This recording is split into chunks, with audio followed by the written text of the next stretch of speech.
네, 안녕하세요. 장훈성입니다. 자, 오늘은 지난주 나왔던 소비자 물가 지수에 대한 내용을 바탕으로 한, 어떤 아이비들의 얘기를 좀 해드릴 건데요. 그 시장의 대표 약세론자가 있습니다. 아마 딱 이렇게 얘기하면 한 분이 떠오를 것 같은데, 예, 그분이 시장의 랠리가 조금 더 이어진다고 한 이유를 같이 좀 보겠습니다. 사실 모건 스탠리 마이클 윌슨인데요. 마이클 윌슨은 제가 여러 번 회자에서 말씀드리는데 워낙 시장에 대한 베어리시한 생각이 좀 짙은 분이고 약세론자로 유명한데 최근에 잠깐의 시장 강세를 좀 그런 주장을 하고 있는 그런 모습 보여갖고 같이 보면서 그분이 왜 갑자기 랠리가 더 이어진다 하는지 같이 보시면 좋을 것 같습니다. 예, 오늘도 역시 제 얼굴은 보이지 않습니다. 예, 보이지 않아요. 사실 이제 제가 주말에도 일을 하기 때문에 주말에는 웬만하면 헝클어진 모습 안 보이기 위해서 얼굴은 뺐고요. 그냥 목소리만 녹음되는 걸 다시 한번 양해를 부탁드립니다. 자, 같이 확인해 보겠습니다.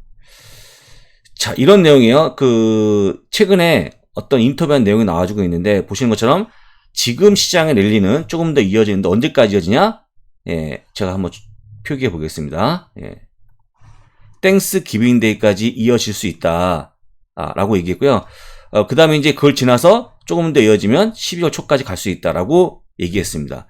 그러면 여러분들 아시겠지만 12월이면 12월 초니까요. 지금보다 한 20여일 더 랠리가 이어지는 건데 정확히 얘기하면 이 랠리에 대한 제한을 둔 게 왜냐면 12월 14일이 12월 금리 결정이에요. 그러다 보니까 그때까지 올라간다고 얘기한 걸로 보이니까 참고하시면 될 것 같고요. 이 내용보다 다음 내용이 되게 중요한데, 자, 이겁니다. 보시는 것처럼 마지막 문구가 나오는 건데, 예, 요거죠. 예, 그래서 나는 지금 랠리가 이 시점에서 끝나지 않았다고 본다. 좀 더 랠리가 이어진다고 발표했기 때문에 뭔가 조금 이유가 있겠죠. 해서 조금 더 이어진다. 그러니까 아직 끝나지 않았다 랠리가 하고 있는 건데 끝까지 들어보시면 아시겠죠. 이분이 또 강세론자 그게 아니거든요. 해서 약세론자긴 하지만 중간에 약간 나오고 있는 랠리, 즉 다시 한번 얘기하지만 약세장 랠리가 조금 더 이어진다고 얘기하는 겁니다. 자, 그 다음 보시면요. 똑같이 또 얘기하고 있는데 그분의 얘기를 또 한번 또 다음 문구 봤더니 이런 겁니다. 다음 문구에는 200일선 위치인 4081포인트. 원래 예전에 이 발언했을 때는요, 4150포인트가 200일선이었어요. 아마 기억하실 걸로 보입니다. 4150포인트. 근데 쭉 내려오면서 지금 4081이 200일선인데요. 여기를 만약에 딱 그림, 요겁니다. 바로 요거를 터치하고 넘어가면 여기까지 간다. 이게 뭐냐? 4200, 4300까지 갈 수 있다. 라는 걸 얘기한 겁니다. 지금 이제 200일선이 얼마 안 남았어요. 글쎄 한 3%? 올라가면 뚫고 올라갈 수 있기 때문에 조금만 더 올라가면 그 윗선까지 올라가는데 그게 얼마냐? 4300까지 보고 있다. 라는 겁니다. 그러면 이제 지금보다 약간 8%가 올라가는 거기 때문에 나쁘지 않죠? 나쁘지 않습니다, 여러분들. 그렇게 원래 테크니컬한 분석 하시는 분은 아니지만 약간 차트로 좀 그런 목표 지수를 풀었다고 좀 보시면 될 것 같아요. 기분 좋죠? 좋습니다. 자, 그 다음에 가면, 아까 얘기한 것처럼 그때까지 가면 4,300까지 간 다음에, 그 다음에 12월 14일 금리 결정을 보고 추가 상승 여부가 확진될 것 같은데, 글쎄요, 제가 이제 오늘 주말 라이브 때 말씀 좀 드렸습니다만, 지금 나와준 어떤 물가 7.7%에 대한 부분들, 물론 저점에 좀 전화보다 빠진 건 맞죠? 맞습니다만, 우리가 가장 중요하게 보고 있는 쉘터요. 주거비용. 쉘터가 0.8까지, 계속 올라오는 그런 모습 보여줍니다. 물론 쪼개면 환산 임대료하고, 순수한 임대료가 있는데, 여러 가지 내부 상황을 봐야겠지만, 또 그 다음에 시차가 있어가지고 나중에 떨어질 걸로 보이고 있지만, 연준이 보기에는 이 정도로 가지고 뭔가 금리 결정을 낮게 할 만한 이유 별로 없을 것 같다. 해서 12월 14일까지만 랠리가 이어지고 그 다음부터 약간 조금 뭔가 다른 어떤 모습이 나올 건데, 물론 이제 전적으로 연준의 그 선택이 달린 거죠. 근데 중요한 거는 그렇게 막 이 정도 7.7%의 어떤 그런 물가 갖고 시장을 장기적으로 올리기에는 좀 무리가 있다라고 좀 보시면 될 것 같고요. 노동시장, 고용시장에 대한 침체까지 나오지 않으면 연준이 피벗할 가능성이 별로 없기 때문에 일단은 충분히 12월 초까지는 이어진다고 보시면 되고요. 랠리가. 근데 랠리가 뭐 쭉 이어지는 랠리가 아니고 완만한 상승을 보이지 않을까 싶으니까 그렇게 보시면 될 것 같고 그 다음은 할 수 없이 퀘스천 마크를 둬야 됩니다. 퀘스천 마크. 확정 지으면 안 돼요, 여러분들. 굉장히 중요한 구간이니까. 자, 봤고요. 그러면 일단 또 추가적으로 보기에 이분이 생각하고 있는 게 뭐 어떤 거냐? 간다고 그러면요. 올라간다고 그러면 이분은 조금 더 많이 빠져 있는 나스닥 쪽에 좀 더 갈 거다. 나스닥 상대히 못 가는 그런 모습 보였거든요. 내가 들었었죠. 상대히 못 갔던 그런 나스닥이 힘을 쓸 거라고 얘기하고 있고, 사실은 이제 나스닥에 직접적으로 연을 맺힌 것은 금리이기 때문에 금리의 그 상황을 보시면서 얘기한 걸로 보입니다. 그래서 지난 랠리 때도 상당히 좀 나스닥이 잘 갔기 때문에 충분히 나스닥이 다시 한번 선전할 수 있는 그런 모습이 나온다고 얘기했고요. 하지만 지금 변동성이 아직 존재하고 있다 얘기했고요. 그 다음에 지금 나와주고 있는 그 여전히 베어마켓이기 때문에 이 부분이 중요하다고 포기했습니다. 그래서 여러분들은 다시 요약하면 랠리가 이어지는데 어디까지 랠리는 강세 랠리가 아니고 약세장에 존재하는 랠리라고 좀 보시면 되고요. 근데 랠리가 이어지는 과정에서 그동안 금리 때 많이 빠진 나스닥이 조금 더 올라갈 거로 보인다라고 좀 요약이 됩니다. 여기까지 보신 다음에 그러면 이제 이유를 같이 보셔야겠죠. 이유를 한번 보겠습니다. 첫 번째 이유입니다. 암호화폐 시장의 붕괴에도 버틴 시장. 아시는 것처럼 전 세계 2위에 있는 바이낸스 암호화폐 거래소죠. 2위에 있는 암호화폐 거래소 바이낸스가 3위 거래소인 암호화폐 거래소인 FTX를 처음에 인수한다 했다가 인수 처리를 발표하고 나서 지금 솔직한 얘기로 이번에 CPI가 진짜 아주 위험한 상황을 살린 거죠. 많은 전문가들이 어떻게 하는 거냐면 지금 나와주고 있는 어떤 아주 강력한 금리 인상 구간에 뭔가 이제 기업들이 무너지거나 도산하거나 파산하거나 그런 기업들이 나올 거라고 되게 우려하고 있는데, 물론 이제 채권 시장 마찬가지 주식까지 그런 영향이 있는데 사실은 그 첫 번째 타자가 FTX의 파산이었다라고 보는 거죠. 그래서 굉장히 우려가 컸는데 쉽게 얘기하면 바이낸스가 FTX 인수 처리하면서도 시장이 워낙 좋으니까 이게 다 무시한 겁니다. 그러니까 웬만한 지금 다시 얘기하면 지금 물가가 떨어진 거는 가장 큰 주요한 이슈다. 그러니까 어떤 악재도 못 이긴다는 거예요. 물가 떨어진 거를 이길 수가 없다. 그가 아무도 어떤 악재가 나와도 지금요 물가면 끝난다는 겁니다. 왜냐하면 지금까지 빠진 주된 이유가 물가였으니까. 조금 빠짐으로 인해도 조금 빠져도 많이 올라가는 그런 모습 보인 게 요걸 보시면서 또 얘기한 것 같아요. 그래서 일단은 암호화폐 시장의 붕괴까지 또 무력화시킨 상승을 봤다고 좀 할 수 있을 것 같고요. 첫 번째였습니다. 두 번째는요, 금리가 내려가면 펀은 올라간다. 당연한 겁니다. 그래서 여기 보여주는 빨간 선이 일단은 인버트한 5년 실질 수익률인데 이게 지금 떨어지는 겁니다. 떨어지는 거. 올라가는 게 아니라 떨어지는 겁니다. 떨어지면 금리는 올라간다. 펀은 올라간다. 당연한 거죠. 제가 몇 번 얘기했지 않습니까? 올라간다고 보면 될 것 같습니다. 그래서 똑같이 그리면 이런 겁니다. 이렇게 그리면요. 아래쪽이 일단 CPI, 이쪽이 펀데, 제가 이제 증권사 직원 교육할 때 제가 설명한 그림이거든요. 이게 보면 10배, 20배 나오죠. 그 다음에 펀은, 이 CPI는 이가 3%, 5%, 그 다음에 6%, 10% 이렇게 되어 있습니다. 그러면 지금 얼마입니까? 여기 와 있잖아요. 이쯤 와 있잖아요. 이쯤 와 있죠. 이쯤 와 있고. 그러면 현재 지금 펀은 얼마냐? 한 18배 와 있어요. 이렇게 와 있죠. 그러면 이거를 만나냐 안 만나죠. 안 만납니다. 여러분들이 만약에 물가가 지금 8.2%에서 현재 퍼까지 가려면 얼마 빠져야 되냐면 약 6%까지 빠져야 돼요. 여기까지 빠져야지 만나지 않습니까? 그렇게 만나죠. 아니면 현재 8.2%면 쉽게 얘기하면 퍼가 10배까지 내려가야 되는 거예요. 되는 거죠, 이렇게. 그럼 여러분들은 퍼가 10배까지 빠지면요, 똑같은 300원의 EPS를 보여도 주가가 내려오겠죠. 그죠? 같은 EPS에도 주가가 내려옵니다.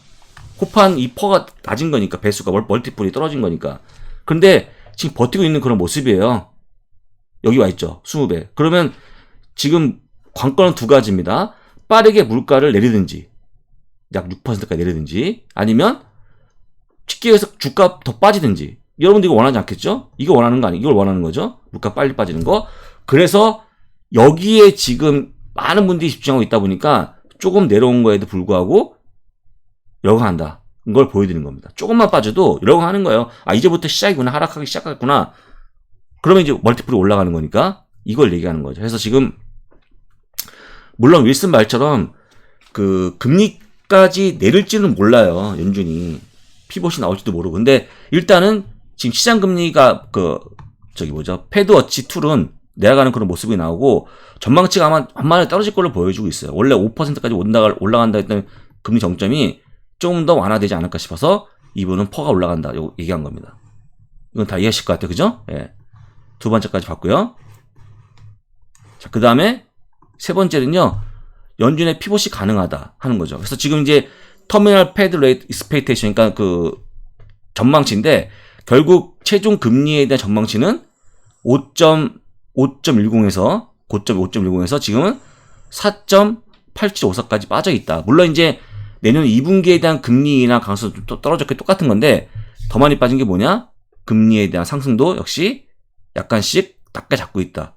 가장 대표적으로 원하시는 내용이 이거죠. 연준의 피봇. 그러니까 지금부터 이제 연준이 갑자기 의견을 전환시키는 거죠. 근데 이건 이제 뭐 윌슨 얘기니까 사실 저는 여기에는 별로 동의하지 않아요.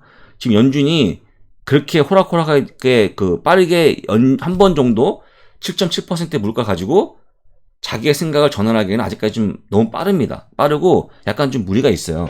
왜냐면 지금도 여전히 고용지표가 좋다 보니까 조금 더 상황을 보고 피봇을 하지 않을까 싶으니까 이거는 이제 가볍게 보시면 될 것 같고요. 자, 4번. 다만, 강수장이 아닌 약수장 내림을 명심해라. 이거죠. 지금 이제 불리시한 게 아니잖아요. 베어리시한 거죠. 당연하죠. 그래서, 요 그림을 보여주면서 계획했기 때문에, 일단은 이게 보시게 되면 2008년, 9년에 그 금융위기 때 모습인데 똑같이 가는 그런 모습을 정말 보여주고 있죠. 똑같습니다. 똑같은데, 지금 여기 와 있고, 조금 더 올라갈지는 모르겠지만, 어차피 지금은 약세의 모습을 보여줄 것이다. 라고 하는 거니까, 이걸 명시하면 좋을 것 같아요. 그래서 지금 이제 저도 장이 올라가는 거 원하는데 아직까지 좀 부족하다. 다시 한번 보여드리면서 잘 기억하시면 될 것 같고요. 그래서 한번 보게 되면 이런 겁니다. 지금 여러분들 제가 주말 라이브 때 말씀을 드렸습니다만 어제 나왔던 그 소비자 심리 지수에 대한 예비치 발표가 미시간 대학이죠. 미시간 대학이 발표하고 있는 소비자 심리 지수인데. 소비자 심리 센티먼트에 대한 부분이 그 부분 중에 여러 가지 항목이 있는데 일단은 5년치 아니 그다음에 5년에 10년 동안의 어떤 그 예상치, 전망치, 그다음에 내년의 전망치가 있는데 보시는 것처럼 지금 이제 보게 되면요. 맨 위에 있는 거 내년치. 내년치에 대한 부분이 5.0에서 5.1 올라갔다는 거 보고 있고 5년, 10년치에 대한 예상치, 물가 예상치가 인플레이션입니다. 전망치가 2.9, 3.0까지 올라갔다. 해서 지금 물가에 대한 전망치는요. 오히려 올라갔어요. 올라갔습니다. 오히려. 물론 이게 그냥 공식 발표가 아니니까 전망치라고 가볍게 볼 수 있겠지만 아직까지 중요한 포인트는 그렇게 빠르게 물가 내려가는 게 아니고 물가에 대한 정점을 얘기할 수 있는 건 아니다. 약간 물론 전화보다 빠졌습니다만 느낌상 많이 빠진 거잖아요. 하지만 아직 갈 길이 멀기 때문에 조금 더 멀리 보시고 장기적으로 봐야 된다고 다시 한번 얘기합니다. 장기적으로 봐야 된다는 거. 그래서 마이크 윌슨 상당히 좀 좋은 얘기했습니다만 아직까지 완벽한 열리그 피치기엔 좀 무리가 있으니까요. 이 내용 잘 들으시면서 긴장감을 늦추지 말기를 다시 한번 조언드립니다. 자, 보시면 되고요.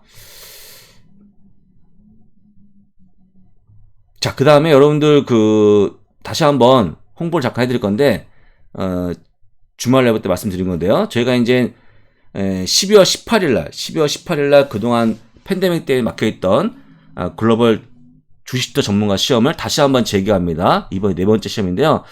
여러분들이 이제 글로벌 주식투자 전문가 시험을 통해서 다시 한번 뭐 증권사 혹은 어떤 프리랜서로 활동할 수 있다는 거 말씀을 드리는데, 사실 이제 저희가 딱히 이벤트가 없었거든요. 근데 이제 이 방송을 보시는 모든 구독자분에게만 이벤트를 하고 있는 건데, 오늘부터, 그러니까 1월까지, 이게 방송이 아마 제가 보기에는 11월 14일 날, 1월 날 올라갈 거니까, 1월 날 하루 안에,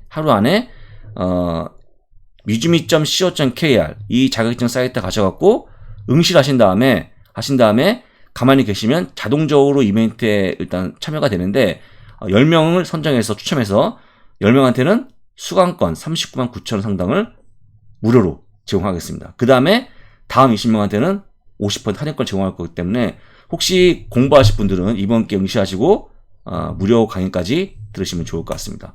다시 한번 얘기합니다. 오늘까지 11월 13일까지 1월까지 자정까지 24시까지 그냥 mizuumi.co.kr에 가셔갖고 응시하시면 시험 응시요. 응시하시면 응시료가 35,000원인데 그건 뭐 나라에서 가져가는 거니까. 그래서 그 35,000원을 내시면 나머지 수강권을 10명 추첨 드립니다. 무료로. 그다음 다음 20명은 50% 할인권을 드립니다. 그래서 꼭 한번 공부하실 분 다시 한번 하시면 될 것 같고요. 그 다음에 이제 또 만약에 시험에 못 붙는다, 지금 12월 18 시험이 너무 급하다 하신 분들은 5차 시험까지 수강 기한을 연장하도록 하겠습니다. 그쵸? 좋은 내용이죠? 꼭 기억하시고 한번 응시하시면 되게 좋을 것 같아요. 감사합니다.